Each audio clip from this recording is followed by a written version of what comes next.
A paz, queridos. Que Deus abençoe você, sua casa, sua família. Para mim é uma grande alegria poder servi-los aqui, servir o corpo de Cristo com a palavra, mesmo que assim, à distância. Uma pena que seja assim, porque estamos com saudades de vocês. A Melissa gosta muito de ficar em casa, mas nesses dias ela cobrou da gente, vamos para a igreja?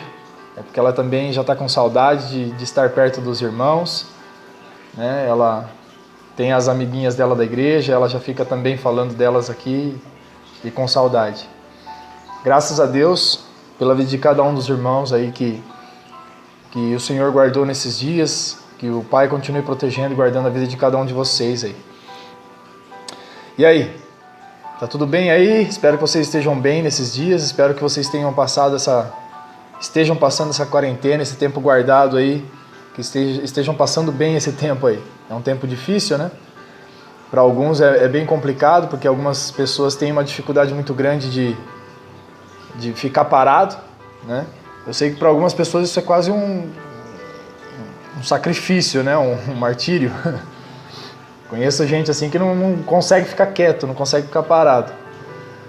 E quem não consegue tem dificuldades nesses dias aí, mas entenda que muitos pastores estão falando muitas coisas aí nas redes sociais. Você abre Insta, você vê uma fileira, eu que sigo muitos pastores, você vê a fileira inteira em cima, assim, ao vivo.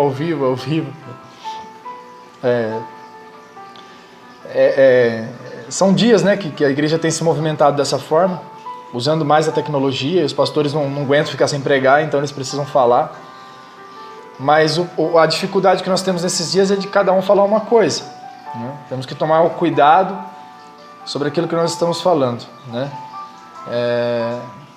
Deus não está confuso. Não adianta um vir falar assim, Deus falou comigo, que é o juiz de Deus. O outro vem e fala assim, Deus falou comigo, que não é juízo, né? Então, eu até acredito sim que, de fato, um juízo de Deus seria algo muito mais terrível do que está sendo esses dias. Isso é só um alerta para nós, isso é só para organizar algumas coisas, é para nos parar mesmo. Então, se você tem dificuldade em parar, vença essa dificuldade aí em nome de Jesus. Porque será necessário parar nesses dias, viu? É preciso parar nesses dias. Eu tive uma experiência há um tempo atrás que eu estava para ter um tempo de oração, marcando, né, um dia, reservando um dia para ter um tempo com o Senhor, onde eu não fizesse mais nada, só ficasse com Ele. E aconteceu que eu ia prorrogando, ia passando para frente esse dia e nunca chegava. E eu falava com o Senhor, falava assim, olha, ou comigo mesmo, né? Falava, sexta-feira agora eu vou parar. Aí aparecia trabalho, eu falava, não, eu só vou resolver isso, e aí no sábado eu paro. E aí aparecia outro trabalho, falava, não, mas segunda-feira que vem, então ia prorrogando isso. Aí teve uma semana que me deu um mau jeito aqui assim no pescoço, aqui no alto das costas aqui, e eu fiquei travado. E aí Deus falou comigo, falou assim, olha, se você não parar, eu te paro. Então eu acredito sim que Deus parou a igreja nesses dias realmente para nós revermos algumas coisas e para nós estarmos aos pés dele, estarmos cuidando da nossa família, da nossa casa, ao tempo que também não somente isso, mas cuidando muito do nosso relacionamento com o Pai. Então vamos para a palavra do Senhor. Quero ler com vocês aqui 1 Coríntios capítulo 13. 1 Coríntios capítulo 13 diz assim, ainda que eu fale a língua dos homens e dos anjos, se não tiver amor, serei como bronze que soa ou como símbolo que retine. Ainda que eu tenha o dom de profetizar, conheça todos os mistérios e toda a ciência, ainda que eu tenha tamanha fé ao ponto de transportar montes, se não tiver amor, nada serei. E ainda que eu distribua todos os meus bens entre os pobres, e ainda que eu entregue o meu corpo para ser queimado, se não tiver amor, nada disso me aproveitará. O amor é paciente, o amor é benigno, o amor não arde em ciúmes, o amor não se ufana, o amor não se soberbece, não se conduz inconvenientemente, não procura os seus próprios interesses, não se exaspera, não ressente do mal, não se ressente do mal. Não se alegra com a injustiça, mas regozija-se com a verdade. O amor tudo sofre, tudo crê, tudo espera e tudo suporta. Pai, nós queremos pedir a Tua palavra nesses dias para nós. Queremos sim, Senhor, que o Senhor fale conosco de uma forma tremenda, poderosa, Senhor. Que o Senhor fale conosco nesses dias da forma como nós precisamos entender a Tua palavra. Libera a Tua palavra, Senhor, em nossos corações. Nos dê, Senhor, a Tua verdade. Revela-nos, Senhor, aquilo que está no Teu coração para nós. Precisamos da Tua palavra, Senhor, e precisamos de Ti. Precisamos muito, Senhor, da direção do Teu Espírito, Pai. Fala conosco, Espírito Santo. Fala conosco, Senhor. Fala conosco pela Tua palavra. Revela-nos, Senhor, o Teu querer, a Tua vontade para nós nesses dias, Pai. Em nome de Jesus. Em nome de Jesus. Amém. Amém. Meus irmãos,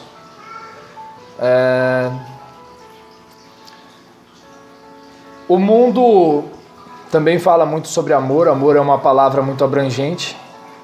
Nós podemos falar sobre amor como um apego, como um afeto, e podemos falar de amor como sei lá, uma preferência culinária, né, gastronômica. Alguém pode falar assim: eu amo pudim de leite, eu amo carne, mas a outra pessoa pode dizer assim: eu amo minha esposa, eu amo meu marido, eu amo meus filhos, eu amo a Deus. Aí nós temos aí então uma palavrinha que ela é muito abrangente. Amor é uma palavra que ela pode abrir vários ramos, né? Vamos dizer assim que quando nós falamos da palavra amor, é como um leque que está fechado, e quando você começa a olhar para Coríntios 13, falando de alguns atributos do amor, nós podemos abrir esse leque, e aí então ele vira algo muito maior, tem muito mais corpo, tem muito mais abas, né? Tem muito mais galhos, vertentes aí. E eu quero falar sobre esses atributos do amor, porque muita coisa que as pessoas chamam de amor não é o amor bíblico, né?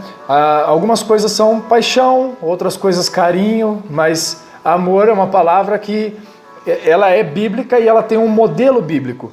Esse modelo bíblico foi deixado pelo Pai. Esse modelo bíblico foi deixado por Jesus Cristo. Esse modelo bíblico nos foi dado através da cruz de Jesus. E por isso nós, avaliando aqui 1 Coríntios 13 e conferindo quais são os atributos do amor, nós vamos ver que nem tudo que se fala que é amor, ou que vivem como amor, é amor de verdade, né? Algumas coisas que nós temos que perceber é que Deus, Ele deu o amor dele para nós, e o amor de Cristo derramado nos nossos corações, ele serve para nós transbordarmos esse amor na vida de outras pessoas. Então, quando nós temos o amor de Cristo no nosso coração, ele não está somente para nos servir, não é um amor que está somente para nós, para a nossa casa, para a nossa família, mas é algo que Deus faz transbordar no nosso coração. É isso que a palavra de Deus diz. O Espírito Santo de Deus faz transbordar o amor de Deus em nossos corações. E se ele faz transbordar, é porque não é só para nós. Porque o transbordar fala de um exagero, fala de algo a mais, fala de uma medida superior ao recipiente que está recebendo. E se você está transbordando, é porque você não vai somente usar para si. Mas imagine que nós tenhamos vários copos debaixo desse copo, e se você começa a encher e ele transborda, é porque ele vai começar a encher os copos que estão embaixo. Isso por quê? Porque ele recebeu uma porção muito maior do que cabe nele. E é isso que é o amor de Deus para nós. Por quê? Porque o amor de Deus ultrapassa o nosso entendimento. É algo maior do que nós podemos receber. E esse amor tem um modelo, esse amor tem um padrão. E é nisso que eu quero tocar hoje, é nesse amor e nesses atributos do amor que eu quero falar hoje, para entendermos um pouco mais sobre o padrão bíblico de amor, para entendermos mais sobre o padrão bíblico daquilo que Deus derramou sobre as nossas vidas através de Cristo Jesus. Então o que a Bíblia fala para nós em 1 Coríntios 13? Ela fala que o amor ele é pacífico, ele é paciente, né? Ele é longânimo, ele é...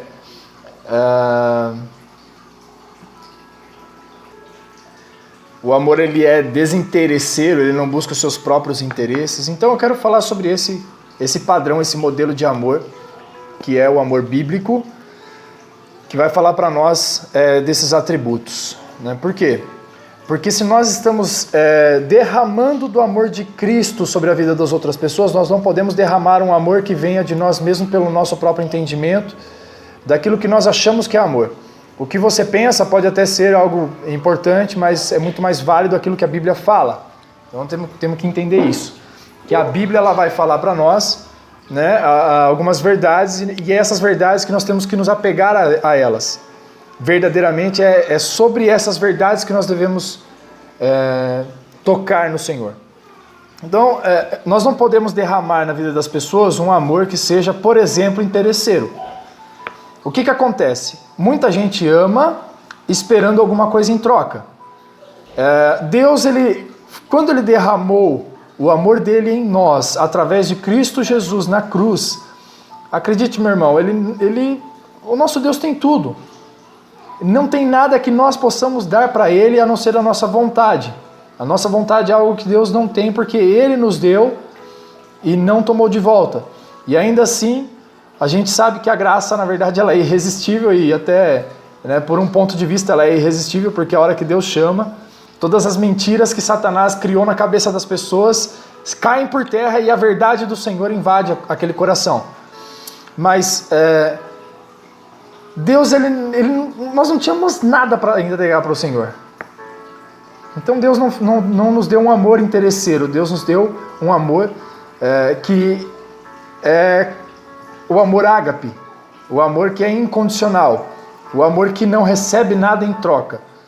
Essa é uma das coisas que nós devemos aprender sobre o amor, porque nós vemos muitas pessoas frustradas porque amou alguém, entregando a essa pessoa um serviço, um amor, um carinho, um cuidado, oração, pregação, investimento, dinheiro, enfim, qualquer coisa, tudo isso a pessoa pode ter feito por amor. Mas ela esperava algo em troca. Como eu já vi, por exemplo, várias vezes as pessoas fazendo todas essas coisas que eu falei, e aí quando a pessoa amada, ela é restaurada, ela é curada, ela sai daquele lugar onde ela foi amada e vai para outro. E nesse momento, aquela pessoa que amou, aquela pessoa que derramou todo esse serviço, esse cuidado, esses valores sobre a vida de outra pessoa, ela fica triste, ela fica decepcionada. E por que ela se decepciona? Porque ela entregou um amor esperando algo em troca. Ela entregou um amor esperando, um amor interesseiro, porque esperava algo em troca. Porque agora que a pessoa está restaurada, agora que a pessoa está curada, agora que ela está bem, ela poderia me ajudar. E ela não fez isso.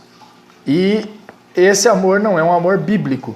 O amor bíblico fala de uma entrega que nós fazemos não por aquilo que alguém pode nos dar de volta. Porque se nós estamos transbordando o amor de Cristo na vida de outras pessoas, entenda uma coisa.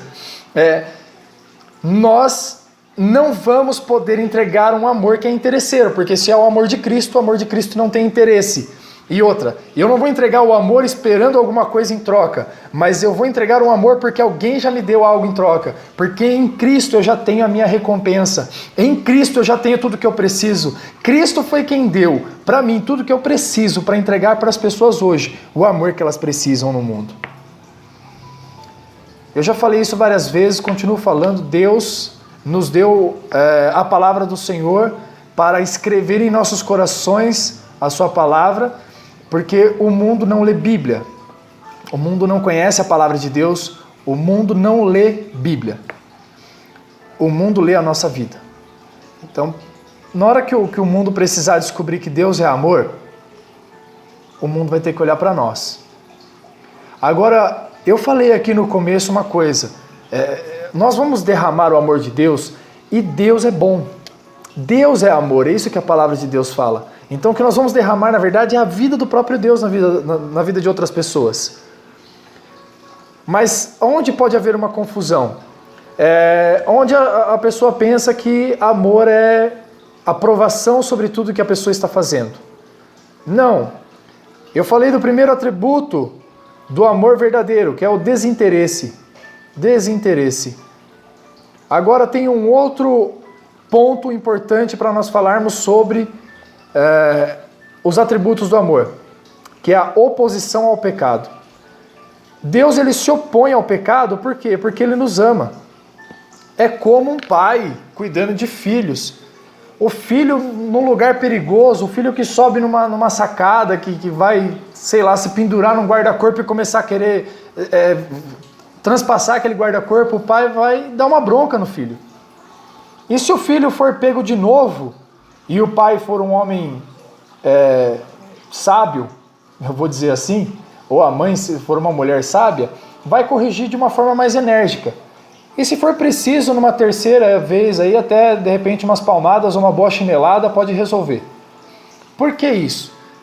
Porque a gente se opõe ao erro. O que é o pecado? O pecado é errar o alvo. O pecado é ir contra aquilo que Deus falou para nós que nós devemos fazer. Pecar é ir completamente contra aquilo que Deus determinou para nós como melhor para a nossa vida. Tudo que está na palavra do Senhor, tudo que está na lei, tudo que está na Bíblia, foi escrito e deixado para nós como um modelo, um padrão para que nós sigamos, vivamos com o entendimento de que isso é o melhor para a humanidade.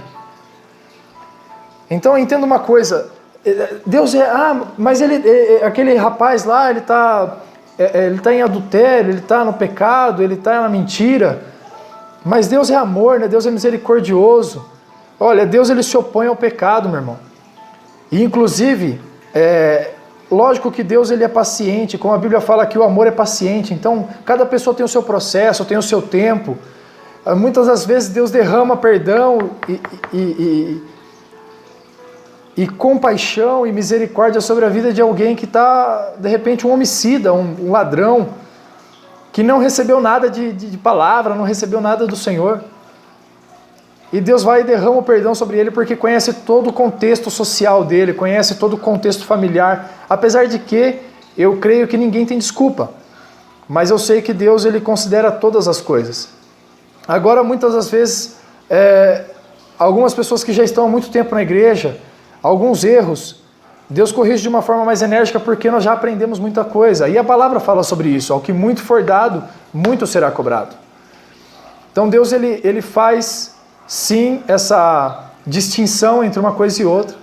Apesar do amor ser algo muito importante dizer também que outro atributo do amor é a imparcialidade. O amor é imparcial. O amor, ele trata as pessoas de forma igual. O amor de Deus. Então você tem duas pessoas fazendo as mesmas obras, você vai tratar aquelas duas pessoas da mesma forma. Deus trata assim.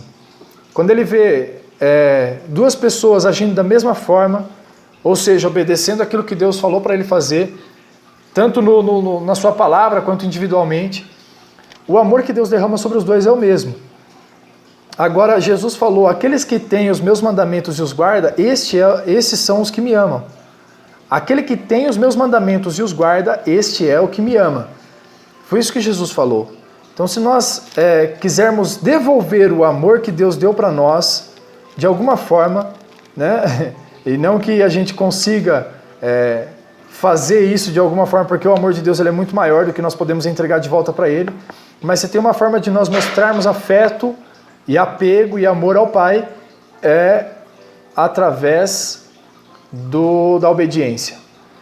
Agora Deus vai pegar outras duas pessoas que estão praticando a maldade. Ele vai tratar essas duas pessoas da mesma forma, mas de uma forma completamente diferente daquelas outras duas primeiras que estavam praticando o bem. Entendem isso? Que Deus, ele vai tratar cada um conforme as suas obras. O que a Bíblia fala em Salmo 18? Para com o benigno, benigno te mostra. Para com o íntegro, também és íntegro. Com o puro, puro te mostras. Mas com o perverso, o Senhor é inflexível. Porque o Senhor salva o humilde, mas aqueles que são soberbos, o Senhor mesmo abate. Os de olhos altivos, o Senhor abate. Então a gente vê que Deus ele vai tratar cada pessoa conforme as suas obras, conforme as suas atitudes, mas o amor ele é imparcial. Então o que acontece? Uma imparcialidade fala de nunca ter dois pesos e duas medidas para uma mesma coisa. O que a gente viu esses tempos atrás aí? Já não é um assunto tão atual, mas serve bem como exemplo. A esquerda fala muito assim, não pode fazer piada com homossexual. E não está errado, né? Tá certo, vamos respeitar. Só que quando o Porta dos Fundos fez piada do homossexual, usando a figura de Jesus, aí essas mesmas pessoas que falaram que não pode fazer piada de homossexual, aprovou e aplaudiu. Então isso são dois pesos e duas medidas, porque não pode fazer piada com homossexual, mas se for com Jesus pode. Então eu nem entro nesse assunto falando sobre o que é certo, o que é errado, que Jesus precisa de defesa sobre isso, não é nada disso. É só um exemplo, que as pessoas muitas vezes, elas tratam as coisas pelos seus próprios interesses. O amor, ele é desinteresseiro, como nós já falamos aqui. E o amor, ele é imparcial. Ele cuida de olhar para cada pessoa pelas suas atitudes e dar a resposta correta pela atitude, e não pelo afeto, pela consideração que tem pelas pessoas. É claro que um pai vai escolher muito mais defender o seu filho do que defender o filho do outro. Isso na natureza humana nossa. Mas se nós formos amorosos verdadeiramente, nós vamos aprender antes de darmos uma bronca no professor que reclamou do nosso filho, pelo contrário, a gente vai lá e dá a bronca no filho, conversa com o filho. Se um pai veio reclamar, o pai de uma outra criança veio reclamar do meu filho para ele, né? Teve um conflito entre as duas crianças, e o pai vem falar comigo, ao invés de eu brigar com o pai, eu tenho que brigar com o meu filho. Na verdade, eu tenho que conferir o que aconteceu, entender a situação e corrigir todo mundo que estiver errado. Isso é imparcialidade. É aquela frase famosa, o pau que bate em Chico, bate em Francisco também. Né? O pau que dá em Chico, dá em Francisco. E essa imparcialidade é algo que nós encontramos no Senhor também, no amor dele. Por quê? Porque a Bíblia fala também aqui no versículo 5 de Coríntios 13, versículo 6, o amor não se alegra com a injustiça, mas se regozija na verdade. Então outra coisa importante, outro atributo do amor, justiça. O que a Bíblia fala sobre a justiça e o amor linkado um ao outro? Vamos lá, a Bíblia fala que Deus ele se fez justo e se fez justificador. Por quê? Deus se fez justo quando ele condenou o homem pelo seu pecado. O homem pecou e ele tinha uma condenação sobre ele que era a morte. Então Deus matou o homem para ser justo.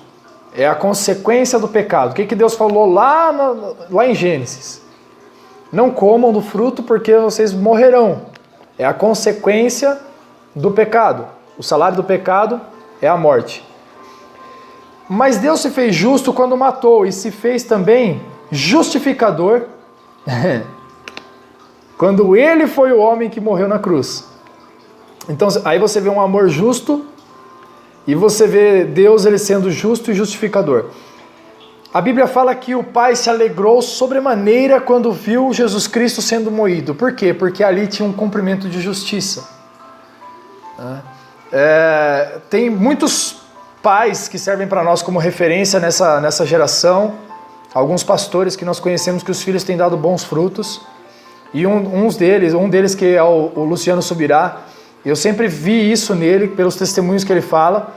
O pastor Luciano Subirá, ele fala muito sobre a forma como ele criou o seu filho e a sua filha, onde a palavra dele valia mais do que muitas coisas.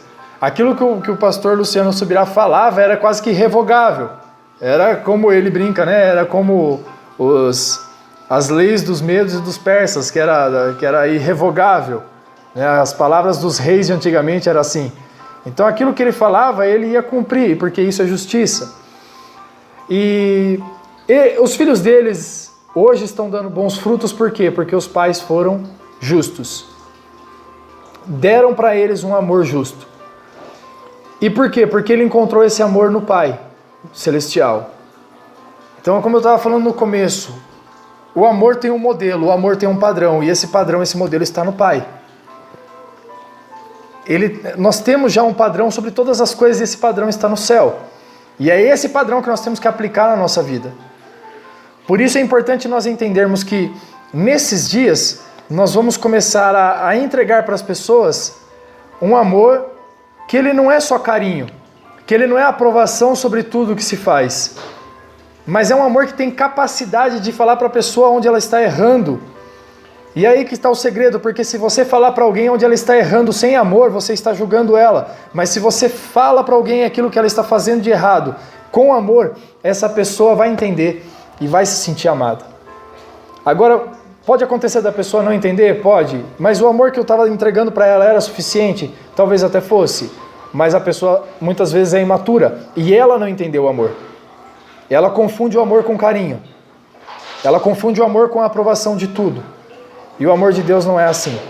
O amor de Deus, ele é paciente, ele é benigno, ou seja, ele faz aquilo ele faz o bem para nós, ele faz aquilo que é bom. O amor, ele não é ciumento, por quê? Porque o amor, ele não se apossa de ninguém.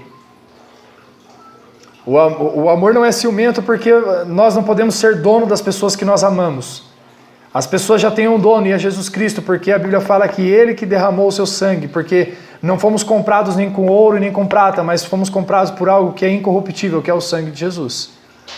Por isso, nós entendemos que o amor, ele é desinteresseiro, o amor é imparcial, o amor é justo, o amor faz oposição ao pecado, e o amor de Deus, ele é muito maior do que nós podemos entender.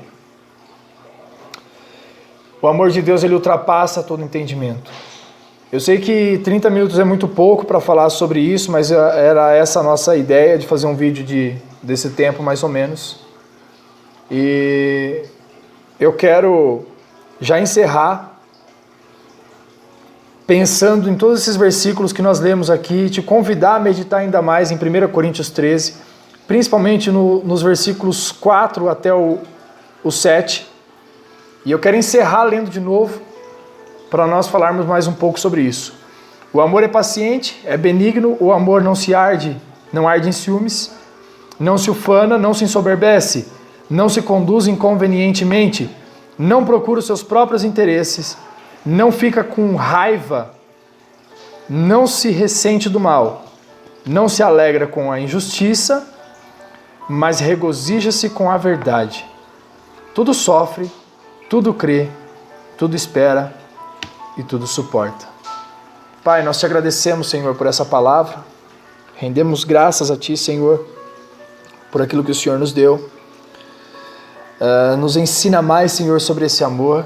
Fale mais, Senhor, aos nossos corações sobre isso. Que o Senhor nos ensine cada vez mais, Pai, sobre todas as Tuas formas de amor, Pai. Que nós não desprezemos, Senhor, nenhuma face, nenhuma aba, nenhum atributo do Teu amor, Senhor. Mas que nós possamos querer, que nós possamos desejar, Senhor, cada vez mais, vivermos dentro desse amor completo. Viver dentro da plenitude do amor de Deus, Pai. Conhecer a plenitude do Teu amor, Senhor. E que ao conhecer e visitar cada vez mais, Senhor, esse amor, que nós possamos também transbordar desse amor sem nenhum tipo de adultério, sem ser um amor adulterado, sem ser um amor com falsidade, com interesse, um amor que venha com com coisas humanas junto, mas que venha algo do céu sobre nós, Pai. Senhor, que nós possamos entregar um amor que é realmente desinteresseiro, que nós possamos entregar um amor que é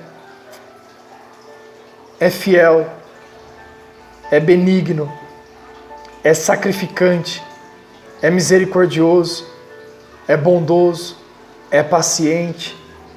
Pai, nos ensine, Senhor, a amar de verdade. Nos ensine a amar como se deve. Nos ensine a amar como o Senhor amou. Derrama em nós, Senhor, o Teu amor, ao ponto de nós sermos capazes de sacrificar a nossa própria vontade para vivermos a vontade do Senhor. Pai, que o nosso interesse seja o último, que o Seu interesse esteja acima de tudo, Pai, e que o interesse das outras pessoas que estão ao nosso redor convivendo conosco venham ainda antes do nosso, que o interesse da nossa esposa, dos nossos filhos, Senhor, eles possam ser realizados até mesmo antes do nosso, ao ponto de nós acharmos um lugar de equilíbrio, de moderação nisso, aonde nós possamos também, Senhor, encontrar satisfação nesse amor para todos que estão ao nosso redor. E ao Senhor principalmente. Eu sei, Senhor, um dos atributos do amor é a satisfação também. O Senhor fica satisfeito pelo amor que nós entregamos a Ti. E a nossa consciência nos dá uma aprovação que nos satisfaz também, quando nós fazemos ao Senhor, entregamos ao Senhor algo que o Senhor nos chamou e nos pediu para fazer. Obrigado, Senhor. Nos ensina o Teu amor, Pai. Revela-nos o Teu amor. Nos mostra o Teu amor, Senhor. E nos ajude a exercer e praticar esse amor. Em nome de Jesus. Amém e amém. Graças a Deus. Obrigado, meus irmãos. Que Deus abençoe vocês. Saudades de todos. Espero revê-los logo, né? E da próxima vez entregarmos uma palavra a vocês aí que seja pessoalmente. Amém? Glória a Deus. Que Deus abençoe. Um abraço.